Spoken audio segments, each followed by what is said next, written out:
السلام علیکم دوستو، کیسے ہیں آپ سبھی لوگ؟ امید ہے کہ آپ سبھی ٹھیک ہوں گے، خیریت سے ہوں گے، خوش ہوں گے اور اللہ تعالیٰ کی رحمتوں اور کرم سے سرفراز ہو رہے ہوں گے۔ دوستو، آج جس ویڈیو کو ہم دیکھیں گے، جس ویڈیو پہ ہم ری ایکشن کریں گے، وہ ویڈیو ہے ڈاکٹر ذاکر نائک صاحب پہ۔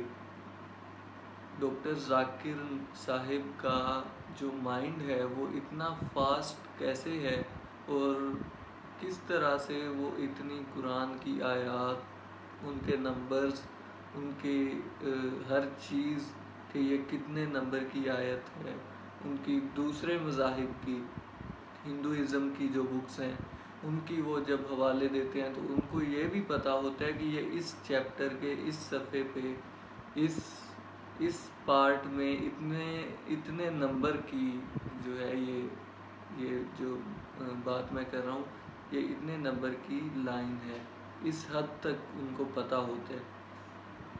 تو ایک عورت نے ان سے پوچھا کہ آپ کس طرح اتنی تیز مائنڈ یا آپ کی جو یادداشت ہے وہ اتنی تیز کیسے ہے؟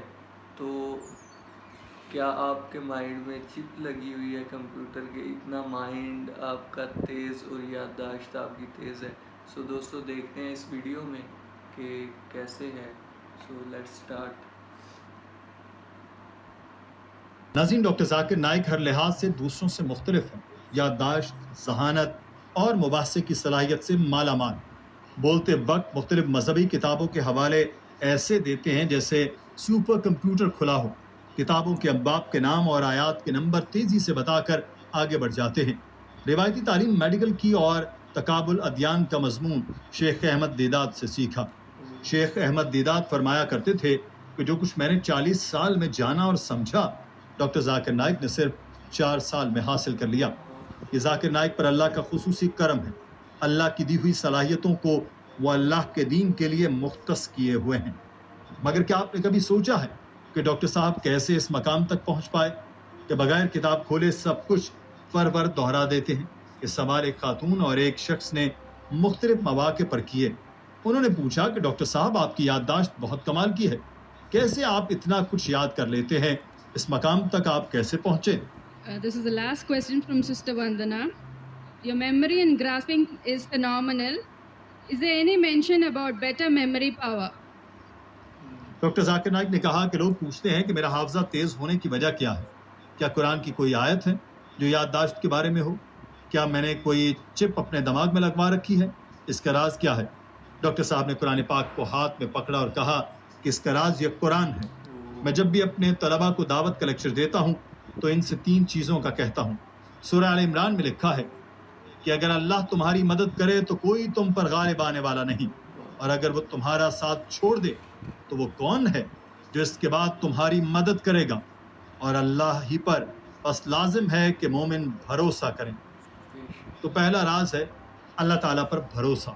سورہ عنکبوت میں اللہ تعالیٰ فرماتا ہے، اور جنہوں نے ہمارے لیے کوشش کی ہم انہیں ضرور اپنی راہیں سمجھا دیں گے، اور بے شک اللہ نیکوکاروں کے ساتھ ہے۔ تو دوسری راز کی بات یہ ہے کہ اللہ تعالیٰ کے راستے میں محنت کرو۔ سورہ انبیاء اور سورہ نحل میں اللہ تعالیٰ نے فرمایا، اور ہم نے تجھ سے پہلے بھی تو انسان ہی بھیجے تھے جن کی طرف ہم وحی بھیجا کرتے تھے، سو اگر تمہیں معلوم نہیں تو اہل علم سے پوچھ لو۔ تو تیسری چیز علماء کی صحبت اور ان سے تکنیک سیکھنا ہے۔ لوگ پوچھتے ہیں کہ ٹیکنیک کیا ہے؟ میں ان سے کہتا ہوں کہ ٹیکنیک سب سے کم اہم ہے۔ پہلی اور سب سے اہم چیز اللہ تعالیٰ پر بھروسہ کرنا ہے۔ میرے بہت سے طلبہ ہیں جو بہت سی ٹیکنیک لگا کر یادداشت کو بہتر بناتے ہیں، ٹرائنگولر اور پیگنگ اور نہ جانے کیا کیا ٹیکنیک سیکھتے ہیں، مگر کورس کے اختتام تک وہ سب سے نیچے چلے جاتے ہیں۔ سب سے اہم چیز اللہ تعالیٰ پر بھروسہ اور دوسری سخت محنت ہے۔ تیسری ٹیکنیک اپنے آپ ہی آ جاتی ہے۔ Number 1 is faith in Allah. With all your techniques in the world, many of my students have done MBA and memorizing technique, triangle and horse. I don't know whether you know about the triangle technique and this and that and pegging. Initially they are good students. Towards the end, they come at the bottom. Allah's help is the best, better than any pegging or any triangle, anything. Number 1. How do you get Allah's help? if you strive in His way. You strive in His way, you have to get success. If you don't get success, you are not striving correctly in the way of Allah subhanahu wa ta'ala. Regarding technique of memory, etc., that is least important. We have a training course where we have a 40 days training course where we train people, and mashallah, you'll be shocked that even my students, alhamdulillah, they quote chapter number, verse number. Doctor Zakir Naik نے بتایا کہ ہر lecture سے پہلے میں سورہ طٰہٰ کی یہ آیات تلاوت کرتا ہوں. اے میرے رب، میرے لیے میرا سینہ کشادہ فرما دے اور میرا کام آسان فرما دے اور میری زبان کے گرہ کھول دے تاکہ لوگ میری بات آسانی سے سمجھ سکیں. ڈاکٹر صاحب نے بتایا کہ میں جب چھوٹا تھا تو میں ہکلاتا تھا. میری یہ حالت اتنی خراب تھی کہ میں دنیا کا سب سے بڑا سرجن بننے کا تو سوچ سکتا تھا، مگر 10 آدمیوں کے سامنے بغیر ہکلائے بات کرنا میرے لیے محال تھا. مجھے خود پر اتنا بھی بھروسہ نہیں تھا کہ میں بغیر ہکلائے بات کر سکتا. لیکن جب میں اللہ تعالیٰ کے راستے پر چلا تو میرا ہکلانا غائب ہو گیا. میں نے جب عیسائی مشنریوں سے مذاکرہ کیا تو میری ہکلاہٹ ختم ہو چکی تھی. اور پہلے یہ حال تھا کہ کوئی میرا نام پوچھتا تو میں بتاتا ذاکر. میں اسٹیج پر بھی اچانک آیا. میرا جو ساتھی اسٹیج پر بولتا تھا اس کو بخار ہو گیا تو میں اس کی جگہ لینے آیا، بولنا شروع کیا تو پھر پیچھے مڑ کر نہیں دیکھا، اور آج میں یہاں ہوں. ہم نے بہت بڑے بڑے اجتماعات کیے. سب سے بڑا اجتماع 10 لاکھ لوگوں کے ساتھ تھا. یہ سب اللہ تعالیٰ کی کرم نوازی کا کمال ہے. ڈاکٹر صاحب نے بتایا کہ حضرت موسیٰ علیہ السلام بھی ہکلاتے تھے تو انہوں نے اللہ تعالیٰ سے دعا کی کہ اے میرے رب، میرے لیے میرا سینہ کشادہ فرما دے اور میرا کام آسان فرما دے اور میری زبان کے گرہ کھول دے تاکہ لوگ میری بات آسانی سے سمجھ سکیں. ڈاکٹر ذاکر نائک کا کہنا تھا کہ میں نے جب دعوت کا کام شروع کیا تو میں شیخ احمد دیدات سے بہت متاثر تھا. میں نے ان کو 12,000 کے مجمع سے خطاب کرتے دیکھا. میں نے سوچا میں بھی کسی دن 12,000 کے مجمع سے خطاب کروں گا. میں نے ٹارگٹ بنا لیا جو کہ غلط تھا. مجھے یہ سوچ رکھنی چاہیے تھی کہ میں لوگوں کو سیدھے راستے پر لاؤں، مگر اللہ تعالیٰ نے ایسا ہاتھ پکڑا کہ میرا یہ والا ٹارگٹ بھی پورا کر دیا، بلکہ اس سے بھی بے حساب دیا. I could not dream in speaking in front of 25 people, and mashallah, inspired by Sheikh Deedat, I started speaking. 100 people, 1,000 people, 10,000 people, 100,000, 1 million people. You know, when I started, my knowledge was less, and now also it is less. I thought, okay, I'll become like Sheikh Deedat. Sheikh Deedat had spoken 12,000 people in Birmingham with the debate with Anis Soros. I thought, okay, one day, inshallah, I will address an audience of 12,000.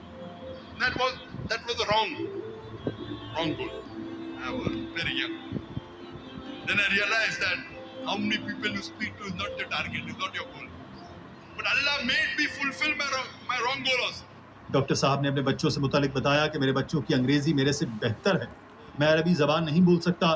میرا بیٹا میری بیٹی مجھ سے اچھی English بولتے ہیں، مجھ سے اچھی عربی بولتے ہیں، مگر میں انہیں ایک بات ہمیشہ کہتا ہوں کہ اللہ تعالیٰ کی مدد کے بغیر آپ کچھ نہیں ہیں.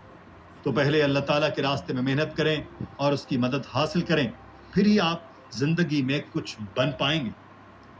دوستو، آج کی ویڈیو کے بارے میں آپ کی رائے کیا ہے؟ کمنٹ سیکشن میں ضرور. دوستو، ویڈیو آپ نے دیکھی اور کتنا اس میں مزہ آیا دیکھنے میں کہ ڈاکٹر صاحب کی سکلز جو ہیں بولنے کی کیسے امپروو ہوئیں اور کس طرح سے ان کی یادداشت اتنی سٹرونگ اور اتنی تیز ہے کہ انہوں نے 2-3 چیزیں بتائیں. پہلی جو چیز ہے وہ سب سے زیادہ اہم اور ضروری ہے کہ اللہ تعالیٰ پر یقین. اللہ تعالیٰ کے مرضی اور اللہ تعالیٰ کے ساتھ کے بنا انسان کچھ نہیں کر سکتا.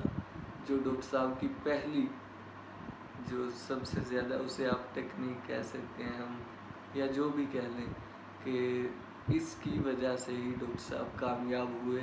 ادروائز انہوں نے بتایا کہ میں ہکلاتا تھا، میں بولنے سے جو ہے لوگوں کے سامنے بول نہیں سکتا تھا، 10 لوگوں کے سامنے میں اپنا نام نہیں بتا سکتا تھا. تو کتنی یہ ایک حیران کن بات ہے کہ ڈاکٹر صاحب اب 10-10 لاکھ 15-15 لاکھ لوگوں کے سامنے کس طرح سے بولتے ہیں کہ چیپٹر نمبر یہ، ورس نمبر یہ، اور اس کا میننگ یہ کہ اللہ تعالیٰ کے ساتھ کے بنا کچھ نہیں ہو سکتا. اللہ تعالیٰ نے ساتھ دیا, اللہ تعالیٰ نے طاقت دی, اور وہ یہ کہتے ہیں کہ میں قرآن کی یہ آیت بار بار پڑھتا ہوں اور روز پڑھتا ہوں کہ یا اللہ میرا سینہ کشادہ فرما دے اور میری زبان کی گرہ کھول دے تاکہ میں آسانی سے بول سکوں, آسانی سے تیری دین کی بات لوگوں تک پہنچا سکوں. تو یہی جو چیز ہے, پہلی چیز, اگر انسان اسی پہ ہی زیادہ فوکس کرے, جو باقی چیزیں ہیں, باقی جو تدبیریں بندہ اختیار کرتا ہے کہ اس طرح سے یادداشت تیز ہو, اس طرح سے ہو, تو ایسی بات نہیں ہے. ڈاکٹر صاحب کے کہنے کے مطابق اللہ پر یقین اور اس کی مرضی کے بنا انسان کچھ نہیں کر سکتا, اور اگر اس کی مرضی ہو تو وہ چاہے 10 لاکھ بندہ ہو یا 20 لاکھ انسان بیٹھے ہوں, ان کے سامنے وہ بآسانی بول سکتا ہے اور کچھ بھی کر سکتا ہے. کوئی بھی اس کا ایم ہو, کوئی بھی مشن ہو, تو انسان بآسانی کر سکتا ہے. سو دوستو, امید ہے کہ ویڈیو آپ کو اچھی لگی ہوگی, اور ملتے ہیں اسی طرح کی نیکسٹ ویڈیو میں. تب تک کے لیے اللہ حافظ.